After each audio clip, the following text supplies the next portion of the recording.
सभी भाइयों को राम राम। कैसे हो मेरे मित्रों?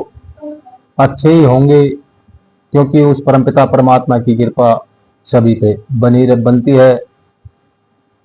मानव जीवन में सुख शांति, ऐश्वर्य, वैभव, समृद्धि तथा धन लक्ष्मी की प्राप्ति के लिए कौन मनुष्य नहीं करता। वैभव लक्ष्मी कथा को सुनने से पहले इस चैनल को सब्सक्राइब और लाइक करें, ताकि आने वाला वीडियो और नोटिफिकेशन भाइयों के पास तुरंत पहुंच जाए। सभी भाइयों से विनती है कि वीडियो को लाइक और पूरा देखें।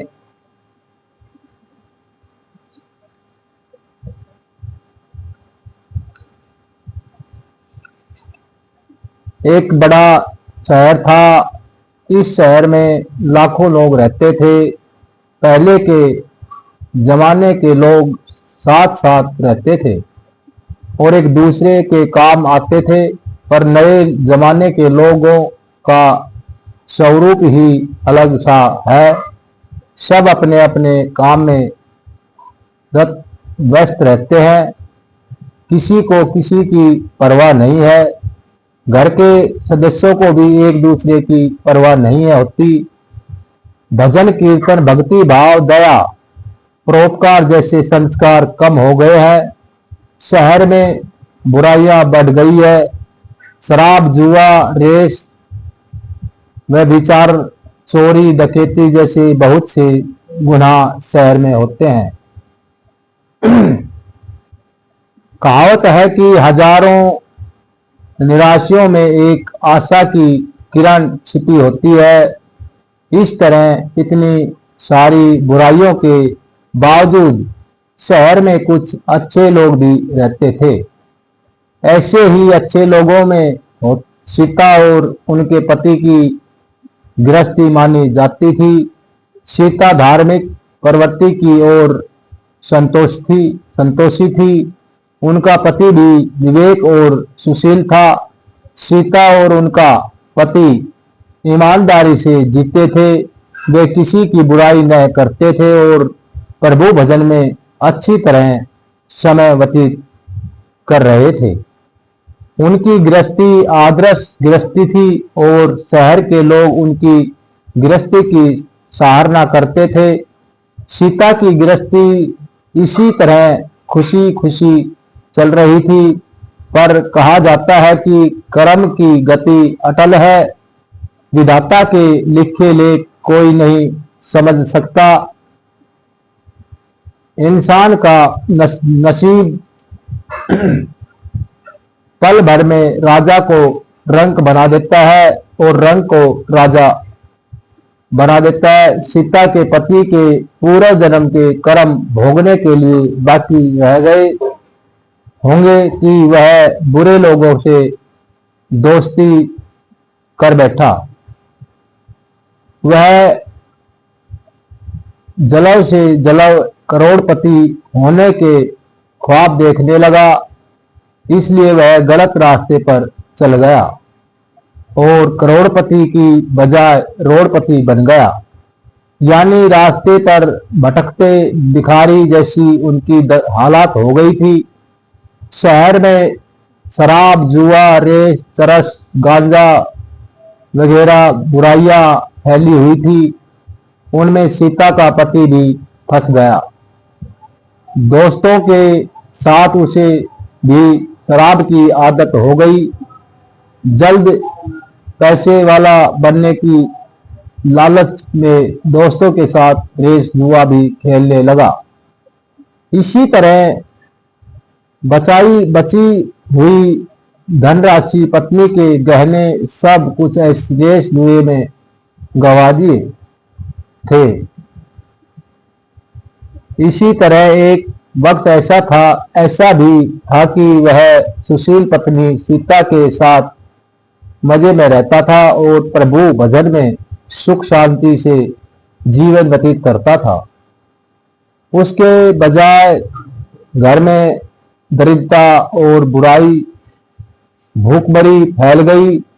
सुख में खाने की बजाय 2 वक्त भोजन के लाले पड़ गए। और सीता को पति की गालियां खाने का वक्त आ गया था।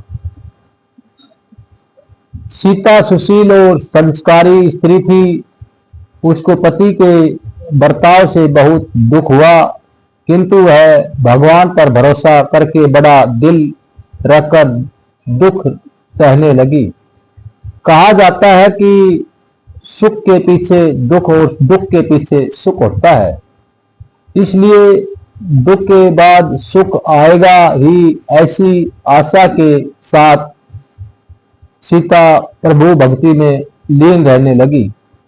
इसी तरह सीता असहाय दुख सहते सहते प्रभु भक्ति में समय बिताने लगी। अचानक एक दिन दोपहर को उनके द्वार पर किसी ने दस्तक दी।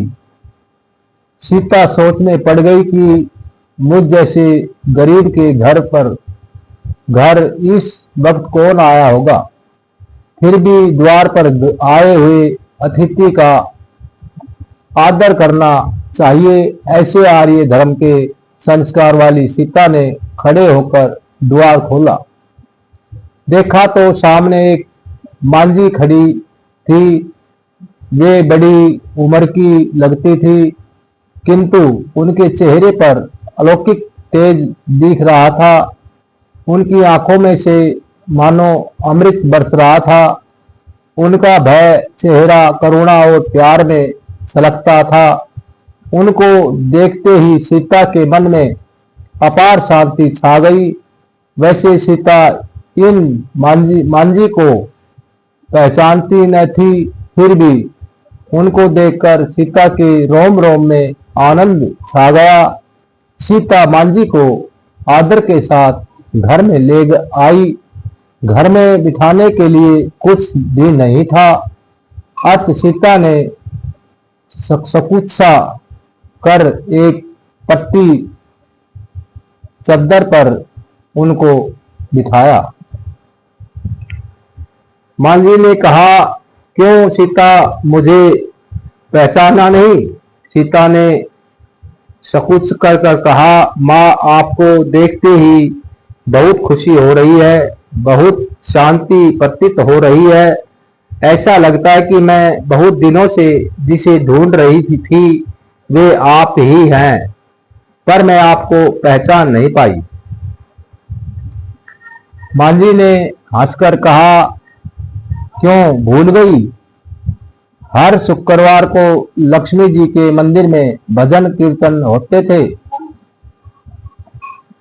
हैं, तब से भी वहां आती हूं। वहां हर शुक्रवार को हम मिलते हैं।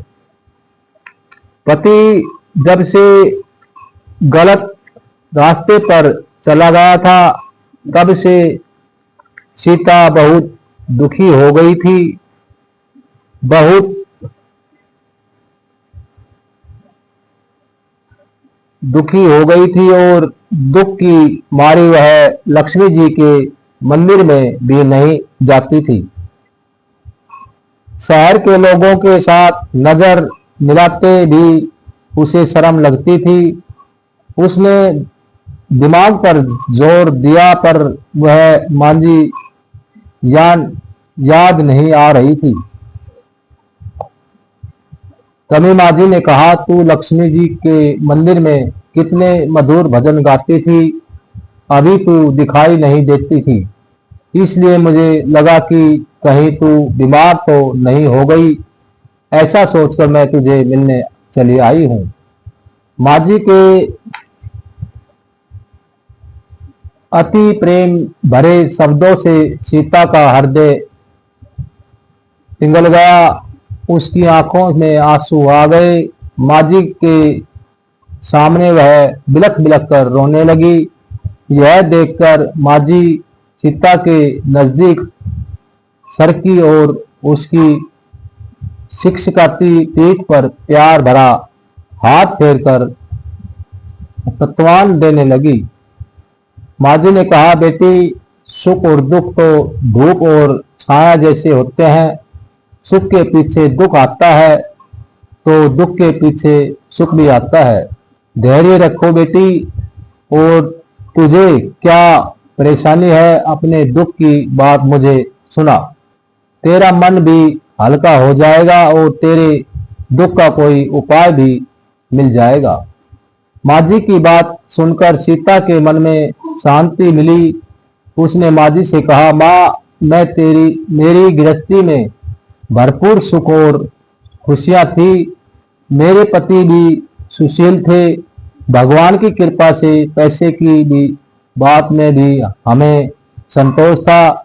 हम शांति की गृहस्थी चलाने ईश्वर भक्ति में अपना वक्त व्यतीत करते थे। याकायक हमारा भाग्य हमसे रूठ गया। मेरे पति की बुरे लोगों से दोस्ती हो गई। बुरी संगत की वजह से ये शराब, जुआ, रेस, चरस, गांजा वगैरह खराब आदतों के शिकार हो गए और उन्होंने सब कुछ गवा दिया और हम रास्ते के भिखारी जैसे बन गए। यह सुनकर माँ जी ने कहा, सुख के पीछे दुख और दुख के पीछे सुख आता है।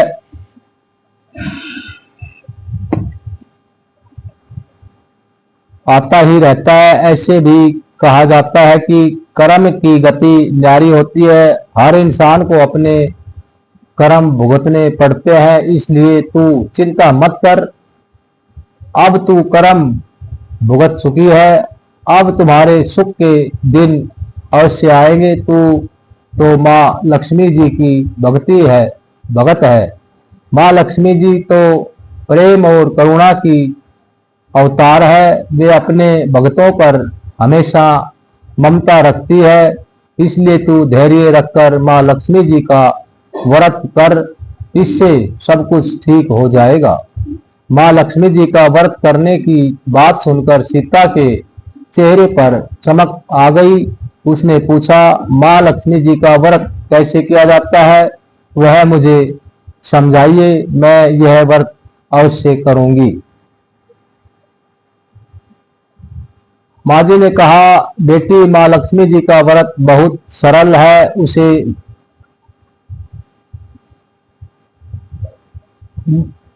घर लक्ष्मी व्रत कहा, वैभव लक्ष्मी व्रत भी कहा जाता है। यह व्रत करने वाले की सब मनोकामनाएं पूर्ण होती हैं। वह सुख, संपत्ति और यश प्राप्त करता है। ऐसा कहकर माँ जी वैभव लक्ष्मी व्रत की विधि कहने लगी।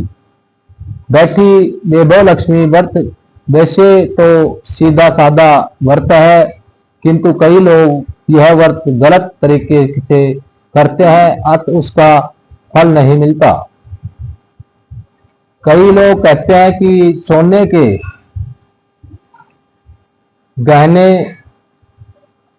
गहनों की हल्दी कुमकुम से पूजा करो, बस व्रत हो गया, तभी उसका फल मिलता है। सिर्फ सोने के गहनों की पूजा करने से फल नहीं मिलता।